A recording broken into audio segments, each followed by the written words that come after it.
నమస్కారం మహేష్ గారు. నమస్కారం. సార్ ఆహ్, తెలంగాణ, ఆంధ్రప్రదేశ్ ఏ సందర్భంలో విడిపోయాయో అర్థం కావట్లేదు గానీ, అంటే తెలంగాణ వాళ్ళు ఉద్యమం చేసి సాధించుకున్నారు. బట్ ఆహ్, ఓయ్ 2 రాష్ట్రాలు విడిపోయిన తర్వాత అక్కడ గెలిచిన పార్టీ ఇక్కడ ఎలక్షన్స్‌లో కలుగజేసుకొని సరిపోతా ఉంది. పరిపాటి అవుతుంది. ఇవన్నీ పక్కన పెడితే ఇప్పుడు పోలీసులు ఈ గత 4, 5 ఏళ్లుగా పోలీసులు అక్కడికెళ్ళేసి అక్కడున్న వాళ్ళని ఇక్కడికి ఎత్తుకొని రావడము. లేదా ఇక్కడున్న సొమ్ముని స్మగ్లింగ్ చేసి అక్కడ అమ్ముకోవడం. ఏంటి సార్ పోలీసులు పని చేయకోకుండా ఇలాంటి దొంగ పనులు చేస్తున్నారు. అక్కడున్న ఎంపీ రఘురామకృష్ణరాజు గారినేమో దొంగతనంగా ఎత్తుకొచ్చారు. ఇక్కడున్న గంజాయిని దొంగతనంగా తీసుకెళ్ళి అక్కడ అమ్ముతున్నారు. ఏంటి సార్ పోలీస్ పని వదిలేసారా? అంటే ఇంకా రాష్ట్రంలో పోలీసులతో పని లేదు. దానికి సెపరేట్ పోలీసులున్నారు. సీఐడీ పోలీసులు. మిగతా వాళ్ళందరూ కేవలం స్మగ్లింగ్‌కి వీటికే పనికొస్తారని డిసైడ్ అయ్యారా?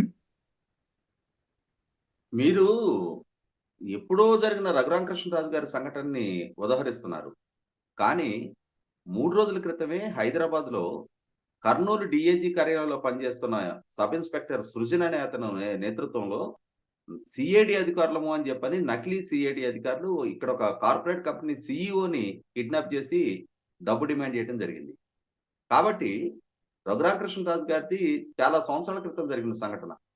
కానీ హైదరాబాద్ నగరంలో ఆంధ్రప్రదేశ్ పోలీసుల పేరట జరుగుతున్న అరాచకాలు, అకృత్యాలకి అంతు లేకుండా పోయింది. గతంలోనే మనం ఒక నెల, 2 నెలల క్రితం కిలారి రాజేష్ అని చెప్పని నారా లోకేష్ గారి మిత్రుడు. తెలుగుదేశం పార్టీలో కార్యదర్శిగా కొనసాగుతా ఉన్నాడు.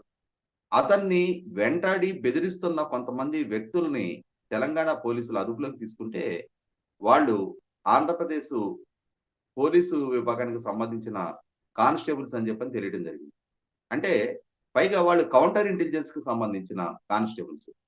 కౌంటర్ ఇంటెలిజెన్స్‌కి సంబంధించిన కానిస్టేబుల్స్‌కి వ్యక్తుల కదలికల మీద నిఘా వేయాల్సిన అవసరం ఏంటి? అది సివిల్ సొసైటీలో ఉన్న రాజకీయ పార్టీల్లో ప్రాతినిధ్యం వహిస్తున్న వ్యక్తుల భద్రత మీద, వ్యక్తుల నిఘా మీద, వ్యక్తుల కదలికల మీద వాళ్ళు నిఘా వేస్తున్న తీరు చూస్తేనే 100కి 100 పాళ్ళు పోలీసుల అత్యుత్సాహ ప్రదర్శన ఏంటి అనేది అర్థమవుతుంది మనకు. మీరు ఇందాక చెప్పినట్టుగానే రఘురామకృష్ణరాజు గారు ఒక్కరి విషయంలోనే కాదు. పోలీస్ డిపార్ట్‌మెంట్ అనేది అధికార పార్టీకి ఒక ప్రైవేట్ ఆర్మీగా మారిపోయింది. ఆ మారిన నేపథ్యంలో వాళ్ళు ఎన్ని తప్పులు చేయకూడదో అన్ని తప్పులు చేశారు. ఇవాళ జెడ్ ప్లస్ కేటగిరీ రక్షణలో ఉన్న ప్రధాన ప్రతిపక్ష నాయకుడు చంద్రబాబు నాయుడు గారి కదలికలని నియంత్రించే ప్రయత్నం చేశారు. ఆయన రాజకీయ కార్యకలాపాలకు అడ్డుకట్టేసే ప్రయత్నం చేశారు. ఆయన ఆత్మకూరు అని చెప్పని పల్నాడులో ఒక గ్రామ పర్యటనకు వెళ్ళడానికి సిద్ధపడుతుంటే చంద్రబాబు నాయుడు గారిని ఇంటి నుంచి బయటికి రానివ్వకుండా ఆయన గేట్లకి తాళు కట్టి ఆయన్ని నిర్బంధించిన తీరు చూసాం. తర్వాత రోజుల్లో ఆయన అమరావతి పర్యటనకి వెళ్తున్న సందర్భంగా ఆ కాన్వాయ్ వెళ్లే రూట్‌లో ప్రతిపక్షాలకు సంబంధించిన కార్యకర్తలు సమీకరణ జరగకుండా చూడాల్సిన పోలీస్ డిపార్ట్‌మెంటు చంద్రబాబు నాయుడు గారి కాన్వాయ్ మీద అంటే అధికార పార్టీకి సంబంధించిన కార్యకర్తలు రాళ్ళు చెప్పులతో దాడి చేస్తే స్వయాన డీజీపీ గారు ఇది దాడిగా పరిగణించడం అవసరం లేదు. దాన్ని నిరసనలో భాగంగా పరిగణించాలి. భావ ప్రకటన స్వేచ్ఛగా పరిగణించాలి అని చెప్పి స్టేట్‌మెంట్. తర్వాత రోజుల్లో చాలా సంఘటనలు జరిగాయి. చంద్రబాబు నాయుడు గారిని వారి సొంత నియోజకవర్గంలో పర్యటించనివ్వకుండా అడ్డుకున్న తీరు చూసాం.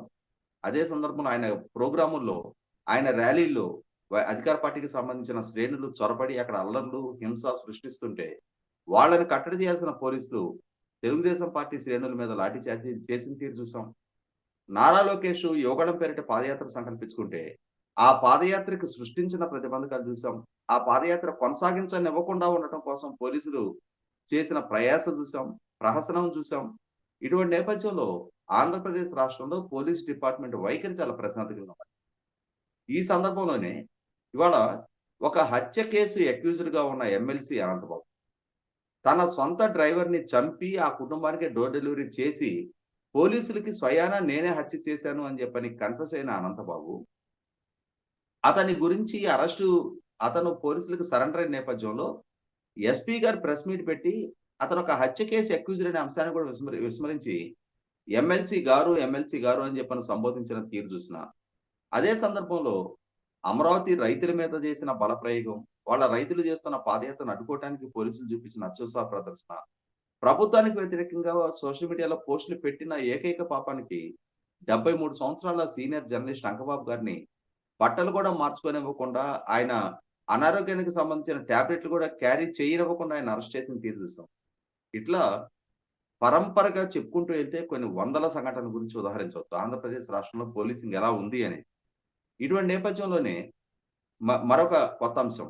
ఇవాళ ఆంధ్రప్రదేశ్ రాష్ట్ర పోలీసు ఏపీఎస్పీ కాకినాడ బెటాలియన్‌కి సంబంధించిన ఒక హెడ్ కానిస్టేబుల్, అలాగే ఇంకొక కానిస్టేబుల్ హైదరాబాద్ నగరం నడిబొడ్డున గంజాయి అమ్మటానికి ప్రయత్నించారు అని చెప్పి.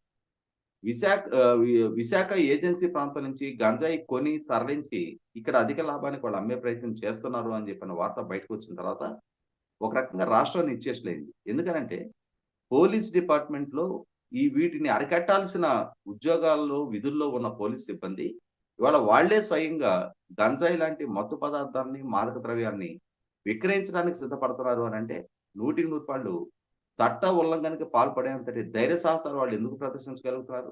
అంటే ఇటువంటిది ఏదైనా సంఘటన బయటపడితే రేపటి రోజున తమ ఉద్యోగాలకి, తమ కెరీర్‌కి కూడా ముప్పురాటానికి ఆస్కారం ఉంటుందని చెప్పని తెలిసికుండి కూడా అంతటి నిర్లక్ష్య ధోరణి ఎందుకు ప్రదర్శిస్తున్నారు?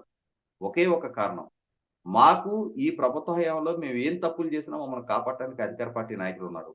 ఎంతటి ఉల్లంఘనకు పాల్పడినా, ఎంతటి అరాచకాలకు పాల్పడినా మమ్మల్ని కాపాడటానికి అధికార పార్టీ నాయకులు, శ్రేణులు సదా సిద్ధంగానే ఉంటారని చెప్పిన ధైర్యంతోటే ఇవాళ పోలీస్ డిపార్ట్‌మెంటు ఇటువంటి చర్యలకు ఒడిగడతా ఉంది. 100% ఒకనాడు దేశంలోనే పేరెన్నికగన్న ఆంధ్రప్రదేశ్ పోలీస్ డిపార్ట్‌మెంటు, క్రమశిక్షణకు మారుపేరుగా నిలిచిన పోలీస్ డిపార్ట్‌మెంట్. ముఖ్యంగా ఇన్నోవేటివ్ మెథడ్స్ ద్వారా కేసులను చాలా సత్వరం పరిష్కారం చేయగల నైపుణ్యం, ప్రావీణ్యత ఉన్న పోలీస్ డిపార్ట్‌మెంటు ఇవాళ అధికార పార్టీకి అడుగులకు మడుగులుతా, ఇవాళ అధికార పార్టీ దృష్టిలో ఒక ప్రైవేట్ ఆర్మీగా మారిపోయిన పోలీస్ డిపార్ట్‌మెంటు ఇటువంటి చర్యలకు పాల్పడటం అనేది 100% ఆక్షేపణీయం. గత ప్రభుత్వ హయాంలో అరకు కాఫీని ప్రమోట్ చేస్తే, ఇవాళ విశాఖపట్నం ఏజెన్సీ ప్రాంతం నుంచి గంజాయిని ప్రమోట్ చేస్తున్న తీరు. అందులో స్వయానా పోలీస్ డిపార్ట్‌మెంట్ ఇన్వాల్వ్ అవుతున్న తీరు చూస్తే, అసలు పోలీసులకి ఇంతటి అగత్యం ఎందుకు దాపురించింది? వాళ్ళ గంజాయి అమ్ముకొని డబ్బులు సంపాదించాలి అనే ఆలోచన వాళ్ళకి ఎందుకొచ్చింది అనంటే ఒకటే కారణం.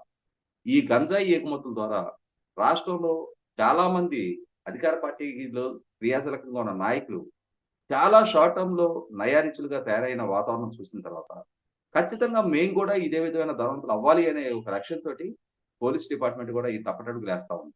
అంటే వాళ్ళకి లైఫ్ సెక్యూరిటీ ఉంది, జాబ్ ఉంది, నెల నెల సాలరీ వస్తది. అయినా సరే మరింతగా సంపాదించాలి, మరింత విలాసాలు, వసతులు పొందాలి అనే ఏకైక లక్ష్యంతోటి ఇటువంటి తప్పుదారులను ఎంచుకుంటున్న పోలీస్ అధికారులు 100% ఇవాళ పోలీసు వ్యవస్థకే మాయనమచ్చలాగా మిగిలిపోతున్నారు. ఇటువంటి నేపథ్యంలో ఖచ్చితంగా పోలీసులు సిబ్బంది నిన్న హైదరాబాద్‌లో అరెస్ట్ అయిన నేపథ్యంలో వారి మీద కఠిన చర్యలు తీసుకోవాలి. మరొకరు ఇటువంటి వాటికి దుస్సాహసాలకు ఒడిగట్టకుండా ఆ డ్యూటీకి, ఆ యూనిఫార్మ్‌కి ప్రజలిచ్చే గౌరవాన్ని నిలబెట్టుకునే దిశగా వాళ్ళు కూడా అడుగులేయాల్సిన అవసరం ఉంటది. ఇవాళ అధికార పార్టీ నాయకులు ఏ ఆదేశాలు ఇస్తే ఆదేశాలు పాటిస్తున్న పర్యవసానం మనం చూసాం. పర్చూరు నియోజకవర్గంలో ఒక సర్కిల్ ఇన్స్‌పెక్టర్, ముగ్గురు ఎస్ఐలు సస్పెండ్ కావడం జరిగింది. అంటే పోలీస్ డిపార్ట్‌మెంటు అధికార పార్టీ నాయకుల ఆదేశాలకు తలొగ్గి, విధానాలకు వ్యతిరేకంగా, చట్టానికి, బిజినెస్ రూల్స్‌కి వ్యతిరేకంగా వాళ్ళు నిర్ణయాలు తీసుకున్న పర్యవసానం ఇవాళ వాళ్ళే బాధితులకు మారుతున్నారు. వాళ్ళ ఉద్యోగాలే రిస్క్‌లో పడుతున్నాయి. వాళ్ళ కెరీర్ పణంగా పెట్టబడుతుంది. ఇటువంటి నేపథ్యంలో ఖచ్చితంగా బిజినెస్ రూల్స్‌కి కట్టుబడి ఉండి, చట్టానికి లోబడి ఉండి, ప్రజలకు జవాబుదారీగా పోలీస్ డిపార్ట్‌మెంట్ పనిచేయాలి తప్ప, ఇటువంటి గంజాయి ఎగుమతుల ద్వారా మొట్టమొదట వీళ్ళు తాత్కాలిక లాభం కోసం చూసుకుంటున్నారు. రెండోది ఆ గంజాయి సేవించి భవిష్యత్తు తరాలు నిర్వీర్యమైపోవటానికి ఆస్కారం ఉంది. యువత పెడదొండ పట్టడానికి ఆస్కారం ఉంది. కుటుంబ వ్యవస్థ, సామాజిక సంబంధాలు చిన్నాభిన్నం అయిపోవటానికి ఆస్కారం ఉంది. ఇటువంటి నేపథ్యంలో వాటిని ఎందుకు ప్రభుత్వాలు రద్దు చేసినాయి అనేది గుర్తించి, గౌరవించి పోలీస్ అధికారులు కూడా ఇటువంటి దుశ్చర్యలకు పాల్పడకుండా చట్టానికి లోబడి సమాజంలో రక్షణ కల్పించగలిగే స్థాయిలో వాళ్ళ పనితీరు ఉండాలి తప్ప, ఇటువంటి దిగజాడు కార్యక్రమాల వల్ల వాళ్ళ కెరీర్ పణంగా పెట్టబడుతది. వాళ్ళ కే పె భార్య పిల్లలు వాళ్ళ పరువు తక్కువగా ఫీల్ అవ్వాల్సిన పరిస్థితులు, అన్నిటికన్నా ముఖ్యంగా సమాజానికి కూడా చెడు చేసిన వాళ్ళవుతారు. ఆలోచించుకోండి. పోలీసులు వాళ్ళ విధులను మర్చిపోయి చాలా కాలం అయిపోయింది సార్. మరి ఇకపైనైనా కనీసం ఇప్పుడైనా తెలుసుకొని ఎలక్షన్స్‌లో అన్నా కాస్త జాగ్రత్తగా డ్యూటీ చేసి వాళ్ళ పనులు నిలబెట్టుకుంటారని ఆశిద్దామండి. ధన్యవాదాలు సార్.